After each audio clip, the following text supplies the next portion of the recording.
Welcome to Transforming the Toddler Years, a Core 4 parenting podcast blending soul and science-based strategies to empower pandemic moms like you, raising kindergarten-ready kids.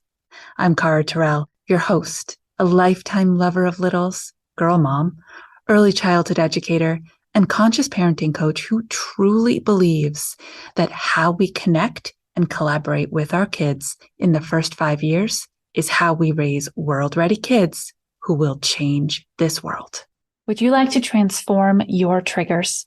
Join me for a free workshop called exactly that, Transforming Your Triggers, 6 simple steps for hijacking reactions and crafting intentional responses.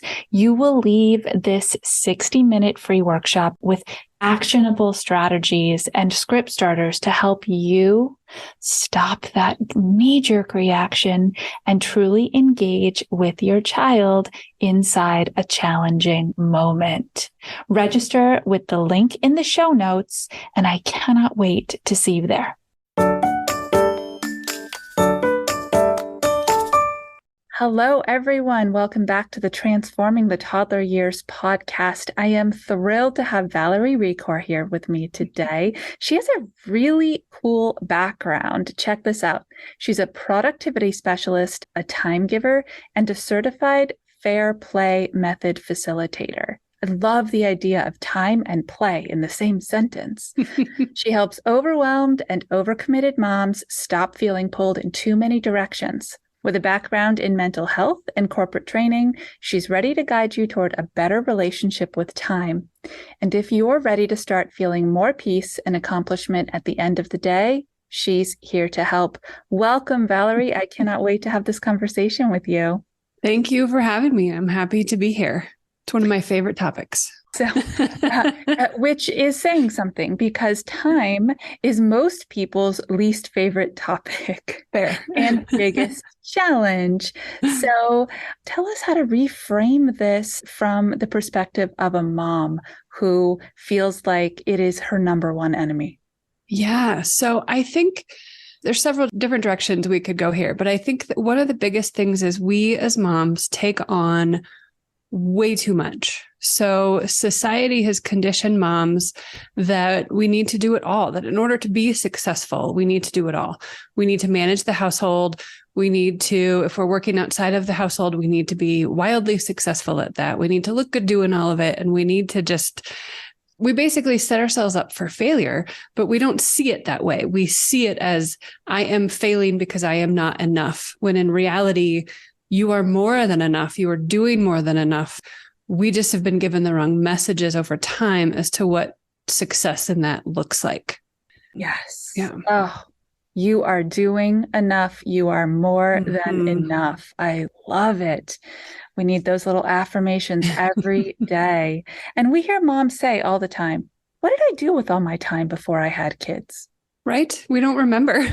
But the truth is, and the listeners of this show have little kids, right? They have infants, they have toddlers and preschoolers.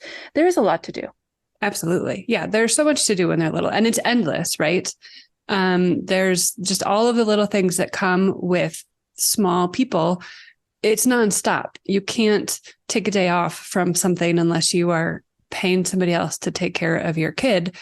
And even then, there's way too much that needs to get done. Yeah, absolutely. So is this a mindset shift? Like, where do we turn the corner to feel like we can have a relationship with time instead of it running us and telling us what we have to do? I think it starts with a mindset shift. That's a really big part of it.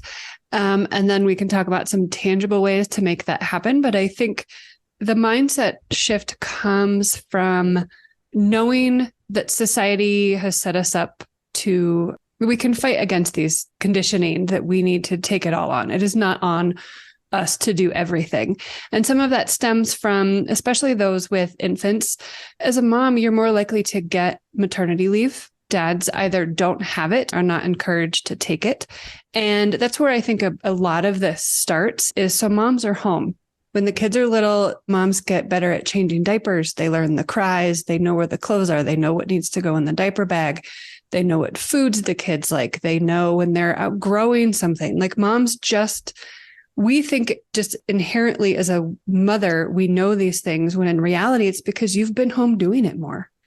And dads don't have that luxury of being home as much and getting better at those things. So then as a mom, you see, like, you're just not going to let your partner pack the diaper bag because inevitably they're going to forget something. And it's not that they don't know how, they just haven't had the chance to do it. You likely forgot something your first few outings as well, and you have just learned, or you've put together a list of what needs to go in the diaper bag. So then everybody knows to check it and make sure the diaper bag is full when you leave the house. And so it starts there. And so then it just sort of spirals as the kids get older, and moms just continue to take more and more on because it feels like it's natural to us, when it's really just, we've just gotten better at it because we do it more often.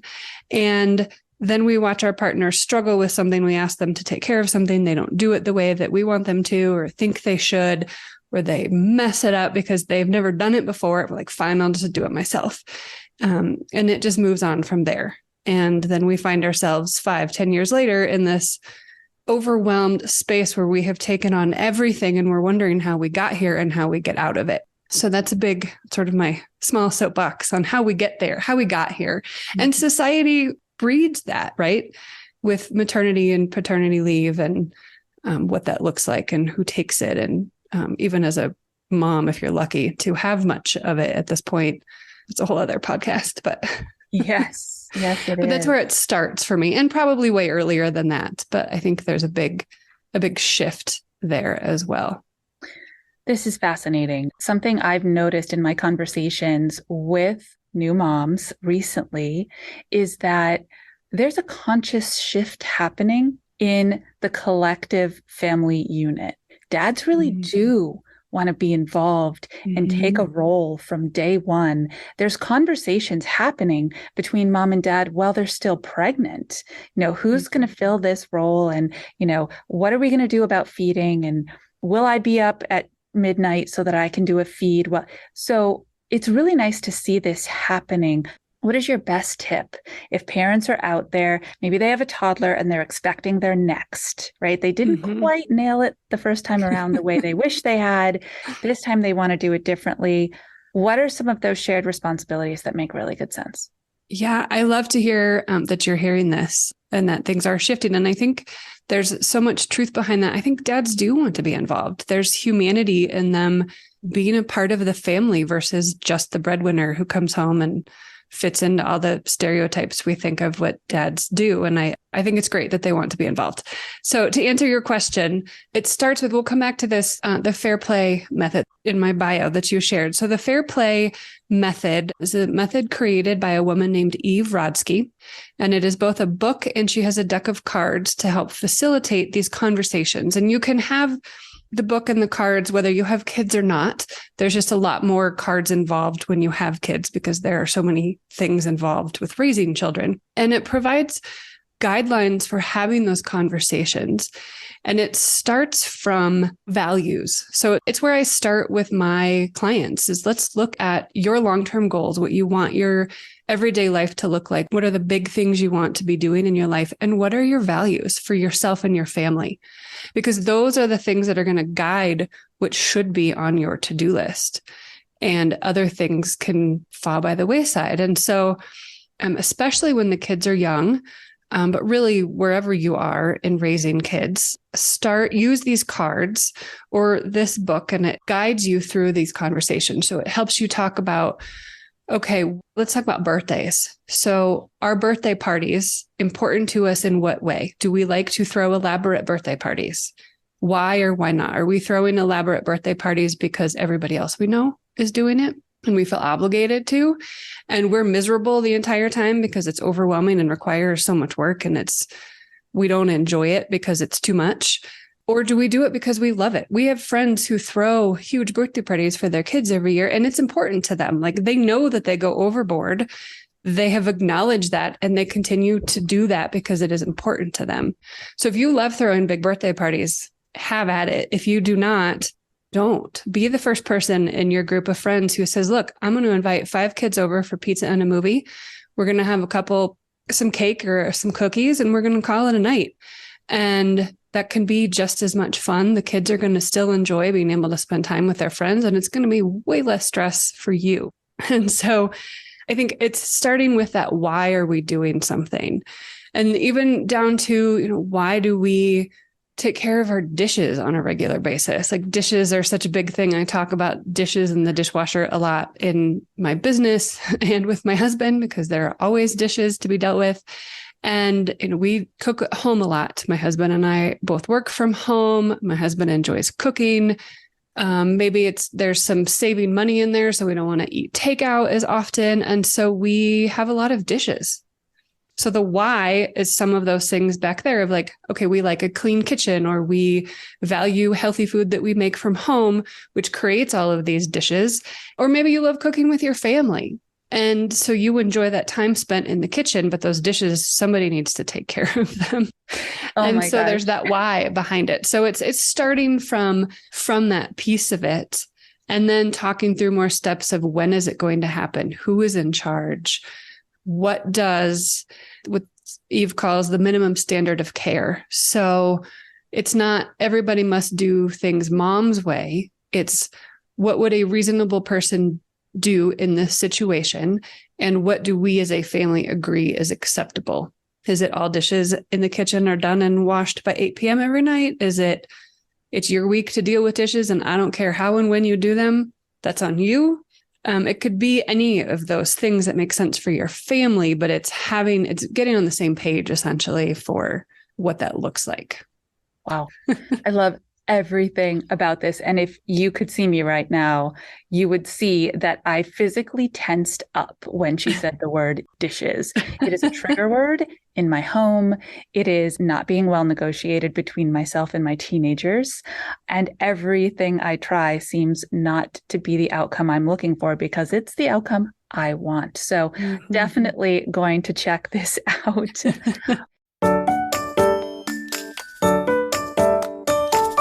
Hey, Cara here, just popping in to ask you a quick question.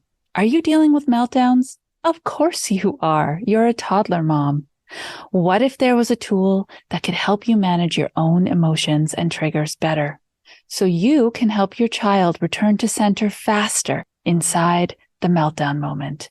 I am so excited to share my free guide with you. I've even recorded audio files, 5 mindful mantras for conscious moms managing toddler meltdowns. Grab it today with the link in the show notes, then download the audios and manage meltdowns consciously. And now I'll bring you back to the rest of the episode. Circling back to something that you said that is vital, is that it all starts with why. Everything starts with why. And as moms, we have to retrain ourselves to think that way. We are how thinkers. Right? How are we going to get this done? How are we going to get it done in time? But it all starts with why. Why does it matter so much to us? Are we going to feel a sense of achievement when we have completed the thing that we're setting out to do? Yeah, we absolutely, I think as moms, we find it hard to take that time to step back and look at what is going on. We just fall into this, okay, well, I need to sign my kids up for every activity right now because their friends are all doing it. My kids are excited about it. All the parents seem to be doing it. I want them to be successful down the road and get into a good college. And so I need to sign them up right now. Instead of stepping back and going, what do I want my kids' childhoods to look like? So we just, as we're recording this, just this last weekend, wrapped up the end of my 7-year-old daughter's soccer season. And as much fun as she had doing it, and as much as I know team sports can be great for kids, there were weekends that I resented that we had a soccer game to go to, because I would rather have been out hiking and or camping and enjoying the last few warm weekends of the fall, or doing something different versus planning my Saturday around when she had her soccer game. And so I'm going to think differently about that next fall. Like, what do we want this to look like? Maybe we just know we're going to skip a soccer game for a weekend because we want to do this, or what, just having those conversations. And I think we just fall right into, well, we must be doing all of these things. My house needs to be clean and organized, and I need to be signing up for all these activities for my kids and volunteering for all this stuff at school. And I need to do all these things at work. And we don't take that time to really see, does this make sense for what I want for my family, or what we want for our family? It doesn't just have to be me. Like, what if my kids would rather be playing soccer than hiking? That might look different. Okay, I go hiking on Sunday with some friends or something to get that as well. But we don't take the time to think about why we're doing something. As you said, we're the how. Like, it's just that, like, well, it's on my to-do list. I must need to do it. I need to take care of it. We've been invited to these 4 birthday parties in the next 2 weekends. I must say yes to all of them and panic at the last minute about gifts instead of saying no, and using those boundaries of, it is okay to say no. It is okay to spend a full weekend at home doing nothing but watching movies with your kids and not going to everything. But we just don't feel that way, and we don't think that's okay. I'm on a mission to shift that. So, yeah. And it sounds, when I hear you talk about it, it sounds kind of like a value audit or some type of auditing procedure that we have to do on a repetitive basis. How often do you recommend, because it's so easy to get caught back up, how often do you recommend people step back and check in with their goals, the values of the home, and whether or not they're experiencing things the way that they set out to? Yeah. I would say don't go longer than 6 months. Every 3 months would be great. Possibly monthly. It doesn't have to be this big, long, like you need a half-day retreat to sit down with yourself and your goals. It could be like a 10-minute weekly review or a 10-minute monthly review of, like, this is what I have on my big to-do list for the month. Does this fit in with what my goals are for the next quarter, for the next 6 months? Does this make sense? We'll make lists in our house. We had a list of fun things we wanted to do this fall. Like, add some fun to it. Like, I think we forget it's okay to schedule and plan fun things too that we want to do as a family, as parents, as people. But I think we do need to evaluate that on a regular basis. And again, it does not have to be this big, elaborate thing. It can just be a few minutes of, okay, here are the values I've written down. Here are the goals I have. I know, okay, let's see what's on my to-do list for this month. What are the big things? Because those goals are broken down into smaller steps that you're then working on every day and then shifting as you need to. Same for the routines that you have, especially with young kids, because their needs and abilities shift on a very regular basis. And so it's probably more often when your kids are little, because you want to kind of keep up with some of that. So what are they doing now that, okay, they're now walking. So what does this mean? We can now open up this whole level of activities that we can do, or it shifts this, or just really taking that time. And your goals might shift over time, or your values might change. And that's great too. Just being aware of that and knowing that and paying attention and keeping it small. That brings up something that I'm really curious to know your opinion about. Kids thrive when they have enough of a few things, right? Downtime is one of them. Sleep is another. Good, nutritious food, basically our survival needs. What is your take on schedules and how much we should use time to our benefit with our little people's scheduled naps, scheduled bedtimes, scheduled outings? Yeah. Or should we just be flexible? I think there's an and in there. So I think it's structure and flexibility. So we hold, and my kids are 10 and 7 at this point, but we hold pretty tight to bedtime, partly because I'm done parenting between 7:30 and 8. Like, I'm just done. I'm done parenting. I have nothing left to give at that point of the day, and I'm just done. For our kids, based on their ages, they don't have to be asleep at that point. They just need to be in their rooms and they need to be quiet. So if they want to stay up late, that's on them. They just need to be quiet. And I've heard of families who are very strict with that bedtime. They leave parties, they leave places for bedtime. And we have been those parents many a times. And it's not so much because I know my kids need the sleep. It's because I know the later we stay out, the harder it is to put them to bed. And I'm kind of done at that, as I said. It depends on the kid, and you get to know whether your kids nap well if they're in the car or if they're, however that works. I think with my second child, when she was napping twice a day, as long as one of the naps was at home, I didn't really care where she took her other one because I didn't want to be beholden to having to be home all day for her to nap. I had an older daughter. I wanted to go play. And so my younger one just had to learn to sleep wherever we were. And then we'd be home in the afternoon. I think when it comes to activities, I feel as a society, we tend to overdo it. We feel like our kids need fully structured time from when they get out of school until when they go to bed or it's dinner time. And so we overschedule them. And I think there needs to be more space for kids to just play with their friends, by themselves, learn how to be creative and entertain themselves versus some structured activity every day. There's room for both.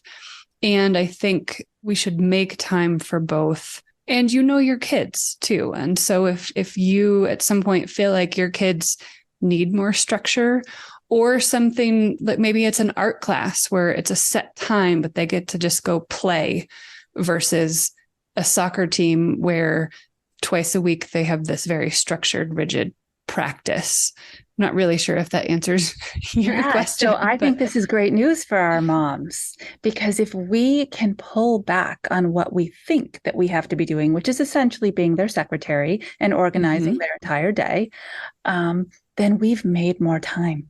And that's the point. That's the goal here, right?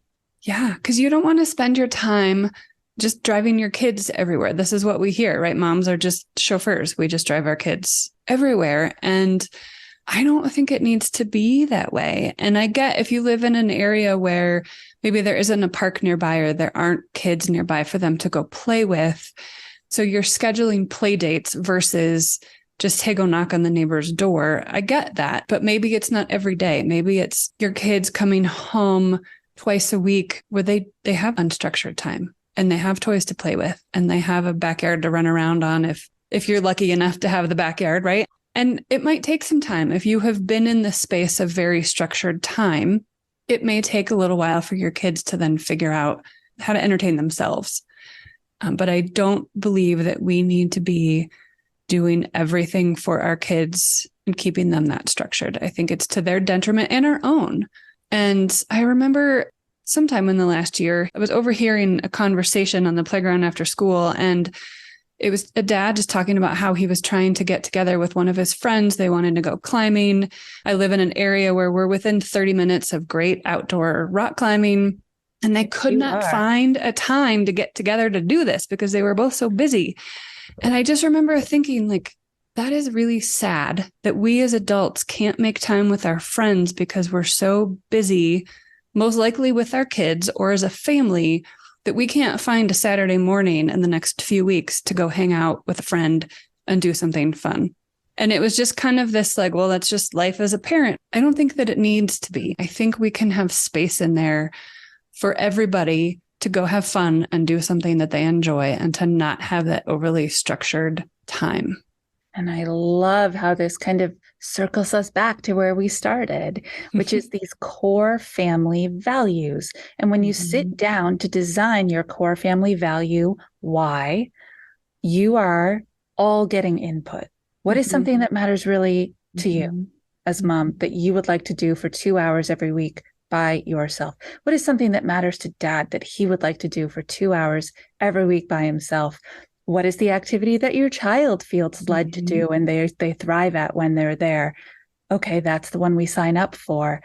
And then something I heard recently is time swap. Make a plan with your partner that every Tuesday at 7 p.m. to 9 p.m. is my time. Like you pick your, right? And every Thursday from 11 to 1 is your time. I'm committed to being with the kids. You do whatever you want with your hours.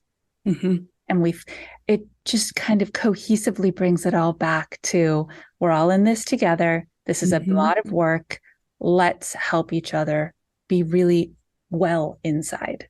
Yeah, absolutely. And that's a big part of the fair play method as well, is at creating that time for yourself, because we become better parents and more productive when we have that time away to just be who we are and fill our own cup, which is not a term I love, but we're going to use it for today. All right. So top 3 tips to send people away with that they can start today and know that they're going to take control of time and it's not going to be in charge of them anymore. Yeah. So the very first one, which I know feels big, but you really can do this in just 10 or 15 minutes, is the figuring out your values. Whether you figure that out yourself or as a family or with your partner, what are the big, and if values is a word that just feels too heavy, maybe it's just defining, okay, when I look back on my kids' childhood, what do I want that to have looked like? What are the things we remember doing? What are the feelings that we have about it? What did that look like? And then making sure that the big things on your to-do list are getting you there, and finding ways to let go of the things that are not, and how to make that change. And knowing, I think that getting into that mindset shift really of it is not all on you. You have a partner who, as we've talked about, wants to be present and a part of the team. And so work together to figure out what that's going to look like. And yeah, I'm not sure if that was 3, but those are big ones. I think it was exactly 3. Exactly 3. Thank you so much for taking some of your time to share with us these really important factors that we don't think about all too often. How can people find you? Where are you online? And is there anything that you can give them today to help get them started? Yeah. So you can find me on Instagram at Stride Productivity and at strideproductivity.com. And my newsletter will look a little bit different by the time this podcast rolls out. So just find me on Instagram and or on my website. And if you are interested in talking in more depth about all of this stuff and how to get started on having these conversations and taking these steps forward, you can sign up for what's called a Get on Track phone call, which you can find information on my website. And I would be happy to chat, even if it's just to kind of figure out a way to just get started and get down that path of you not doing all of it. That's how we need to do everything, mamas. We need to just take the first step, just get started. I love it. Yeah. Thank you, Valerie. Appreciate your time. Yeah, thank you. This has been great. Like what you hear and want to support the show? We'd be so grateful if you'd click over to our Patreon and pick the tier that matches your support level best. Personally, I would love if you join our Mindset Mama meditation membership. For $7 a month, I craft and record and deliver to you a brand new meditation every Monday. They're short, 5 to 10 minutes. Ground into your week, body, mind, and spirit, so you can be the best conscious mom for your little one. Let's take this journey together. I'll see you inside. Thank you, Mama, for making time for yourself and prioritizing your parenting, listening to this podcast. Until the next episode, stay mindful and proactive as you transform the toddler years.